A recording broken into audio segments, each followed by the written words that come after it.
Salam sejahtera pemirsa, berjumpa kembali dengan saya di dalam pembahasan buku Bugar Selamanya. Dan pada hari ini kita sudah memasuki halaman yang ke-231 dengan judul Mencegah Anemia Emosional. Ayat inti kita pada hari ini terdapat dalam Efesus 4 ayatnya yang ke-32. Tetapi hendaklah kamu ramah seorang terhadap yang lain, penuh kasih mesra dan saling mengampuni, sebagaimana Tuhan di dalam Kristus telah mengampuni kamu. Kita masuk dalam inti pembacanya. Cinta tidak akan ada tanpa ekspresi. Itu sebabnya banyak sekali pernikahan kehabisan tenaga atau menderita karena apa yang disebut oleh konselor keluarga, Dr. Horowitz, sebagai anemia emosional. Anemia emosional adalah ketika seseorang tidak memberi atau menerima penghargaan, kasih sayang, atau kedekatan. Jika kondisi ini tidak diketahui sejak dini dan diperbaiki, maka hubungan bisa mati. Resep berikut akan melindungi pernikahan Anda dari penderitaan akibat anemia emosional. Inilah yang wajib diberikan oleh suami dan istri kepada pasangannya setiap hari. Yang pertama, satu komentar harian yang berisi penghargaan atas sesuatu yang dikatakan atau dilakukan oleh orang lain. Yang kedua, pujian setiap hari. Lebih banyak, lebih baik. Yang ketiga, pelukan berarti setiap hari, bukan sekadar pelukan singkat saat berangkat kerja. Yang keempat, ciuman. Dalam hal ini, variasi adalah bumbu bagi kehidupan. Variasikan cara ciuman Anda. Yang kelima, berbagi momen keindahan matahari terbenam, sekuntum bunga yang mekar, pohon yang bunganya bersemi. Yang keenam, mengingat kembali kenangan khusus dari setiap bagian pernikahan Anda. Kenangan pernikahan serunya menggendong anak yang baru lahir, perayaan ulang tahun, liburan khusus, atau reuni keluarga. Dan yang ketujuh, berpartisipasilah dalam waktu kebaktian bersama. Biarkan ini menjadi ritual harian yang Anda berdua nantikan. Baca sesuatu yang istimewa, bernyanyi lagu pujian, dan berdoa sambil berjalan, bergandengan tangan di Taman Eden Anda sendiri. Tidak ada yang secara signifikan mengikat selain dari istri dan suami yang berdoa bersama-sama, menyebutkan nama satu sama lain dalam doa, terkadang sambil berpelukan erat. Anda harus membaca 7 langkah ampuh untuk membina pernikahan. Itu dapat mengambil waktu hanya beberapa menit dari aktivitas sehari-hari. Mungkin pada waktu tertentu dan pada kesempatan yang berbeda. Tetapi itu tidak akan pernah menjadi tidak penting.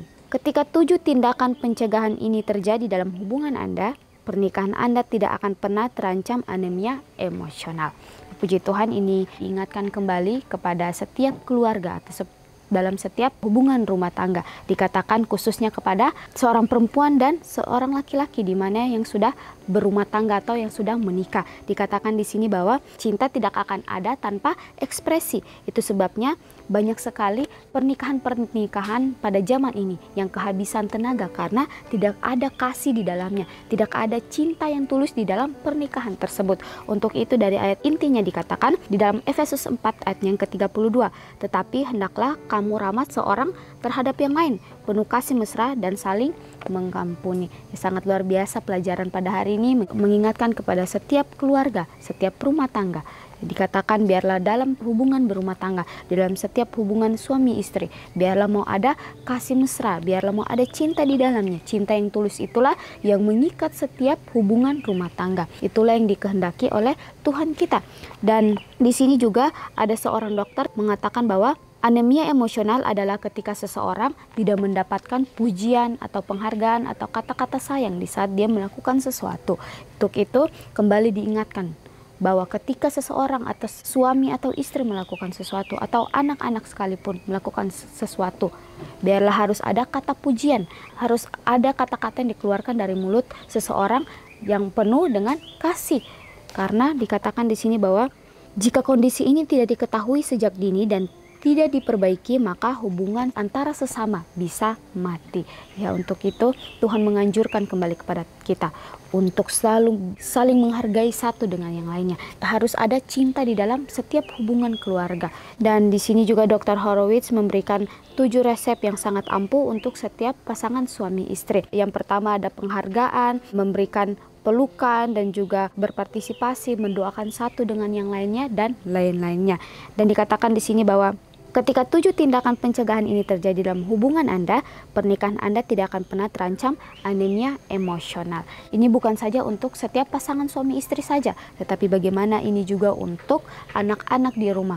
Biarlah kita dalam hubungan berkeluarga, biarlah kita mempunyai akan cinta itu di dalam hati kita masing-masing. Dan biarlah kita selalu meminta Tuhan dan mendekatkan diri kita sepenuhnya kepada Tuhan.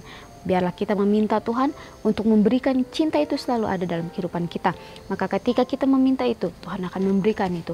Dan kita akan mempunyai hubungan yang baik dengan setiap keluarga kita, dengan anak-anak kita, dengan orang tua kita, atau dengan pasangan kita.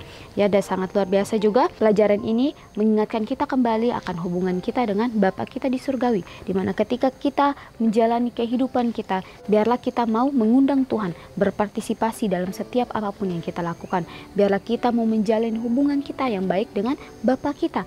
Biarlah kita mau meminta Tuhan. Biarlah Tuhan hadir dalam kehidupan kita masing-masing. Ketika kita meminta Tuhan untuk berpartisipasi di dalam kehidupan kita, dan kita memberikan cinta yang tulus kita sepenuhnya kepada Tuhan, maka otomatis kita akan juga mencintai orang-orang yang ada di sekitar kita. Kita akan mempunyai rasa peduli itu yang ada di dalam hidup kita masing-masing. Dan di sini dikatakan, dan inilah janjinya, apa yang awalnya hanya berupa resep harian mungkin akan menjadi kesenangan yang dinanti-nantikan. Apakah pernikahan Anda menunjukkan gejala anemia emosional? Apakah ada sesuatu dalam daftar ini yang belum Anda lakukan? Pertanyaan pribadi lepas pribadi kepada kita. Tuhan mau supaya dalam setiap hubungan rumah tangga harus ada rasa cinta, harus ada kata ramah, dan juga penuh kasih mesra dan saling mengampuni. Ya, dimana setiap keluarga mungkin mempunyai banyak masalah, tetapi bagaimana Tuhan meminta untuk setiap para keluarga untuk saling mengasihi, saling mengampuni, dan saling mencintai satu dengan yang lainnya. Karena setan tahu kedatangan Tuhan yang kedua kalinya sudah sangat-sangat dekat. Dia menggunakan berbagai cara, berbagai macam cara untuk menjauhkan setiap umat Tuhan dan untuk memecahkan akan setiap rumah tangga keluarga Tuhan. Untuk itu Tuhan meminta kita untuk harus selalu datang kepada Tuhan, meminta kepada Tuhan untuk Tuhan berpartisipasi dalam setiap rumah tangga masing-masing, agar ketika setan ingin datang untuk menghantam setiap keluarga-keluarga, setan akan mundur karena kita mengundang Tuhan untuk berpartisipasi di dalam setiap rumah tangga kita masing-masing. Walaupun suami atau istri melakukan kesalahan, tetapi Tuhan mengingatkan biarlah kita selalu mengampuni dan saling mencintai. Dan dikatakan di sini bahwa pertanyaan, apakah ada sesuatu daftar yang belum kita lakukan atau para anggota keluarga lakukan? Biarlah kita mau melakukan itu dengan sepenuh hati kita, bukan karena dengan paksaan, tetapi bagaimana kita melakukan itu karena kita mempunyai cinta satu dengan yang lainnya. Dan Tuhan mau supaya kita mempunyai rasa kepedulian itu ada dalam diri kita, karena ketika kita mempunyai rasa peduli itu, kita akan saling menghargai, kita akan saling mencintai satu dengan yang lain. Dan juga dilanjutkan di sini bahwa jika ya, mulailah hari ini untuk mengikuti resep tersebut. Biarlah kita melakukan ketujuh resep yang diberikan oleh Dr. Horowitz. Biarlah kita meminta Tuhan, biarlah Tuhan membantu saya untuk melakukan setiap apapun yang baik menurut Tuhan di dalam rumah tangga saya yang belum saya lakukan. Ya, biarlah pelajaran ini untuk kita para anggota keluarga atau setiap orang di sekitar kita. Biarlah pelajaran ini boleh kita hidupkan di dalam kehidupan kita, bukan saja hanya suami dan istri, tetapi bagaimana untuk anak-anak juga, untuk saling ada rasa peduli, harus ada saling rasa cinta di dalam hati anak-anak tersebut. Dan pembahasan ini bukan saja untuk setiap hubungan kita berkeluarga, tetapi bagaimana hubungan kita dengan Bapa kita di surgawi. Biarlah kita mau menjalin hubungan kita dengan baik dengan Bapa kita, dan biarlah kita mendekatkan diri kita sepenuhnya hanya ke dalam tangan Tuhan saja. Karena ketika dalam anggota keluarga mempunyai rasa cinta itu, Tuhan akan senang melihatnya, karena itulah yang Tuhan inginkan di dalam setiap anggota keluarga. Tuhan mau supaya ada kasih di dalam setiap hubungan. Tuhan mau supaya ada cinta di dalam setiap hubungan rumah tangga. Inilah yang Tuhan kehendaki di dalam setiap hubungan keluarga. Ya, baik pemirsa, mungkin ini saja pembahasan yang bisa saya bahas pada hari ini. Kita akan berjumpa kembali di dalam pembahasan yang berikutnya. Salam sejahtera dan Tuhan memberkati kita semua.